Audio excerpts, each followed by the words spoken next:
አብዛኛው ኢትዮጵያዊ ስለ መሃዲ ሐሰን የሰማው በቅርቡ ነው። በፖለቲከኛው ጌታቸው ረዳ የተነሳ በምላሳቸው ከሚታወቁና ድንጋይን ዳቦ ነው ብለው ማሳመን ከሚችሉ ዘመኗን ሁሉ ውሃ ውስጥ የኖረችዋን አሳን እንኳን አሳምነው ውሃ ሊሸጡላት ከሚችሉ ጥቂት ሰዎች መካከል አንዱ የሆኑት አቶ ጌታቸው ረዳን ሲያንተባተብ አይተነው መሃዲ ማን ነው ያለው ከዛ ወዲህ ነው። የእውነት ግን መሃዲ ሐሰን ማን ነው?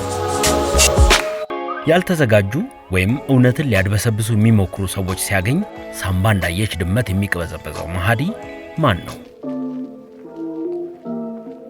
ክቡራትና ክቡራን እንኳን ወደ ቻናላችን መጣችሁ።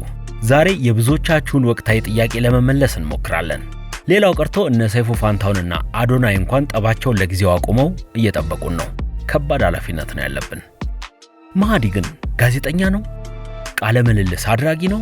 እሱ ፊት የቀረቡ ተጠያቂዎች ደማቸው እንደተመጠጠ ሁሉ አልቧቸው እንኳን ይገረጣሉ። እኔን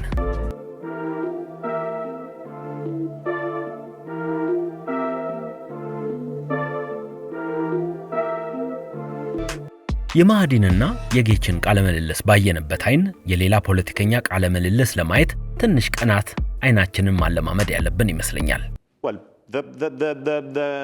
መሃዲ ሐሰን የተወለደው የህንድ የዘር ግንድ ካላቸው ቤተሰቦች በእንግሊዝ ሀገር ነው። ይህም ሁለት ነገር ያሳየናል።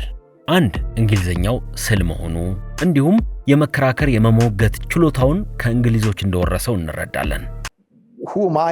I would probably believe that. And after humiliating himself on national TV, would you not fire that person for giving you fake information? The White House just doubled down on the lie. በታዋቂው የእንግሊዙ ዩኒቨርሲቲ ኦክስፎርድ ገብቶ ፍልስፍና፣ ፖለቲካና ኢኮኖሚን አጥንቷል።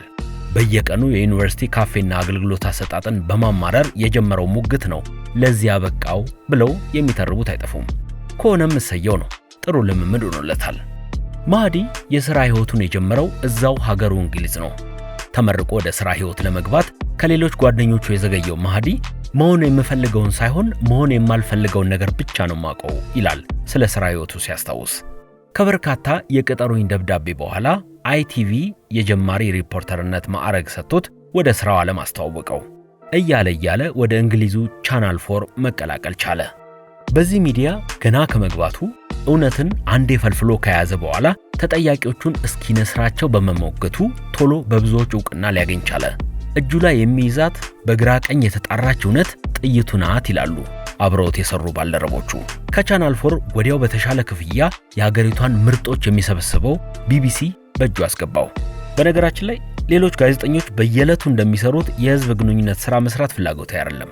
ይልቅ ለኔ ጋዜጠኝነት ሌሎች መናገር የማይፈልጉትን ወይም የሚፈሩትን ነገር መናገር ነውና ቦታ ተመቸኝ ይላል። ከዛም ወደ አልጀዚራ ተሸጋገረ።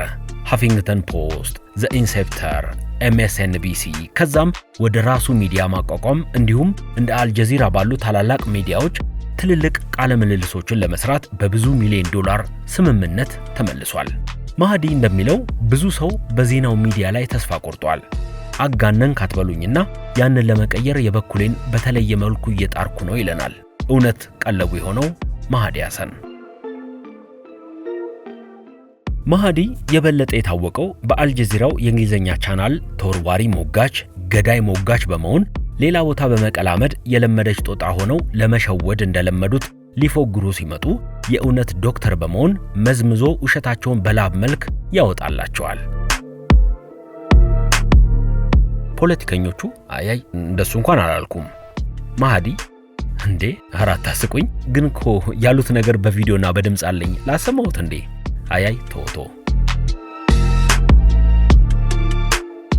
መሃዲ የትዊተር ቀበኛ ሱሰኛ ነው። 24 ሰዓት ትዊተር ላይ አለ። ኤለን መስክ ትዊተርን ገዝቶ ኤክስ የተባለ ስያሜ ቢሰጠውም ለኔ አሁንም ትዊተር ነው ይለናል። ይልቅ ይህንን ስል ኤለን ደስ አይለውም፣ ግን ምንም ማድረግ አልችልም ይላል። እስኪ አሁን ደግሞ ስለ አጠያየቅ ስልቱ እናውራ። መሃዲ ቃለ መጠይቅ ሳይሆን ተጠያቂውን ያለ መፈናፈን በጨዋ ደንብ ጠብሶ ቆልቶ ቀቅሎ እውነት የተሰኘዋን ጣፋጭ ነገር ያቀርብልናል። አንዳንዶቹ የእውነት ጽንፈኛ ነው ይሉታል። መሃዲ በቃለ ምልልሱ 3 ወሳኝ የሆኑ ገዳይ መሳሪያዎችን ይጠቀማል። የመጀመሪያው ለእያንዳንዱ የሚወራረድ እውነታ የሆነ ደረሰኝ ይይዛል። ሁሌም ተዘጋጅቶ ይመጣል። ማስታወሻዎች ይይዛል። የድምጽና ምስል ቅንጫቢም አይቀረውም። ማጣቀሻም በእጁ አለ። ልክ ድንገት ፈትኜ ተማሪዎቼን ጉድ እሰራለሁ ብሎ የሚመጣ መምህርን ፈተና ደፍኖ በዝግጁነቱ እንደሚያበሳጭ ተማሪ ተጠያቂዎቹን በያዘው ማስረጃ ያስደንቃል፣ ያሳቅቃል። ሁለተኛው መሳሪያው አመክንዮ ነው። ተጠያቂዎቹን በማባበል ግርማ ባለው የወጥመድ ድር ውስጥ ይጥላቸዋል። ሸረሪት ራሱ ትቀናበታለች። ሶስተኛው መሳሪያ በራስ መተማመኑ ነው።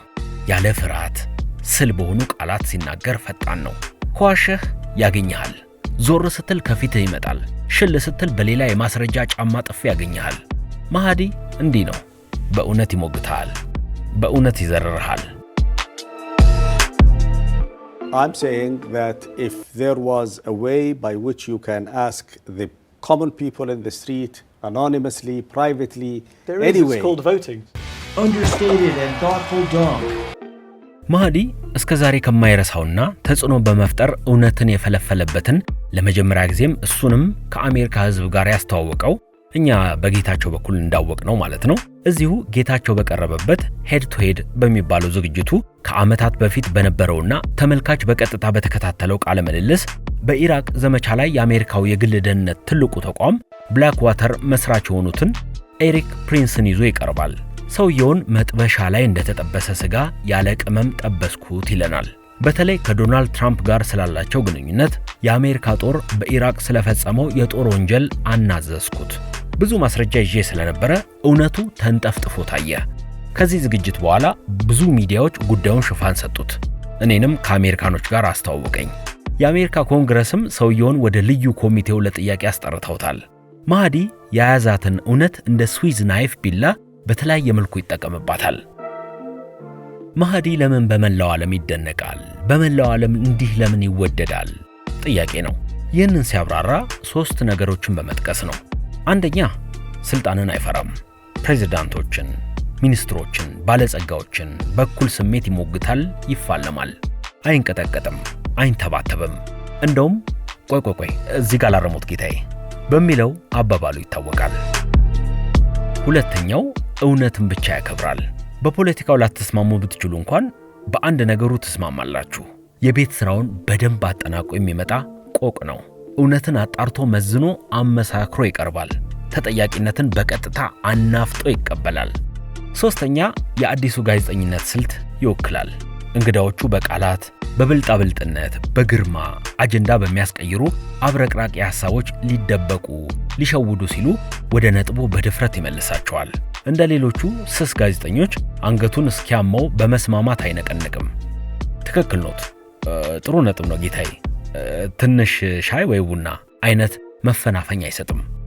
በነገራችን ላይ ሻይ ቡና ከተነሳ አይቀር እስኪ ለማረፊያ ላይክ አርጉ፣ ሼርም ብታረጉ አይከፋም። ሰብስክራይብ ደግሞ በጣም እንዳይረሳ የሚፈለግ ነገር ነው። ወደ ማሃዲ እንመለስ።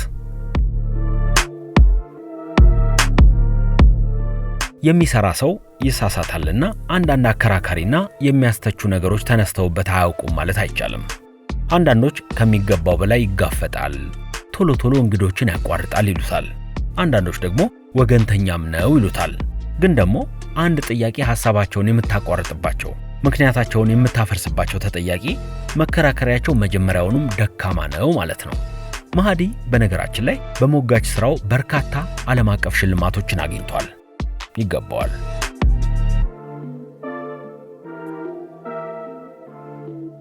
ስለ ማሃዲ ጠቅለል ባለ መልኩ ማሃዲ ማን ነው ለሚለው ጥያቄ ፍርሃት የለሽ ጋዜጠኛ፣ ሞጋች ማሽን፣ በኮኔክሽን የተገነባ የሥራ ሕይወት ያለው ሳይሆን ጥንቅቅ ባለ ዝግጅት አመክንዮና በማይነቀነቅ ድፍረት ላይ የተመሰረተ ዝናና ዕውቅና ነው ያለው። አይበለው ሳይሆን እንደው ብሎልን በሆነ አጋጣሚ የዚህ ሰውዬ ቃለ ምልልስ ወንበር ላይ ከተቀመጥን ማስታወስ ያሉብን ነገሮች አሉ። የመጀመሪያውና ዋነኛው ግን እውነትን ብቻ መናገር። ያ ነው አስተማማኙ በሰላም የመውጫው መንገድ። ማሃዲ ሐሰንን በመጠኑም ቢሆን ያወቃችሁት ይመስለናል። ሐሳቦትን ይጻፉልን። መልካም ጊዜ።